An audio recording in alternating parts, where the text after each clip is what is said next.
Hey everybody, I want to show you a quick little tip when it comes to tying a bowline, right? So a bowline is probably one of the most used knots in tree work. There's lots of hitches that we use, but for knots for attaching limbs when rigging, or also if you're base tying or even canopy tying while climbing SRS, this is one of the most used knots. So if we tie a bowline here, we're going to tie a standard bowline. So a standard bowline, or a correct bowline for what we're looking for.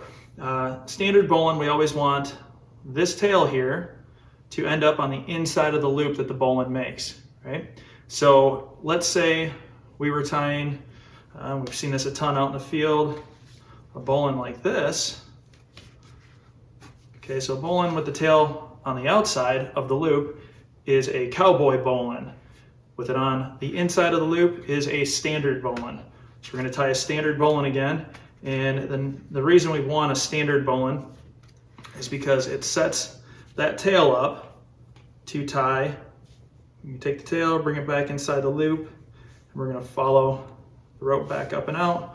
Now we have a bowline with a Yosemite finish or a Yosemite tie off there, and that's just backing up this knot. And the reason we want to be able to back this up is because a bowline, when tied, if it is, so that's tied correctly, but if it's loaded and unloaded, right, that knot can open up, it can move, and it could cause a very catastrophic failure if this tail were to work itself out, come undone. Now our knot has come undone. So when we tie this again, so we're going to tie a bowline, we're going to do that Yosemite tie off again, where we bring it around, we come back up and through. So this is a little short, but when we have it here, and now we are loading and unloading that bowline, you can see no matter how much I do that, that doesn't open up. Okay, so that's one of those things where you just want to make sure you know how to correctly tie the knots that we're tying every single day.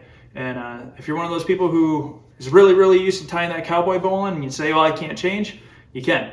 Because when I first taught, I was taught a cowboy bowline too, and I tied it for a long time. And it's just a matter of making the time and making that change in your repertoire, right? So bowline, standard bowline turns into a Yosemite tie off. We have a nice backup there. So keep practicing and stay safe out there.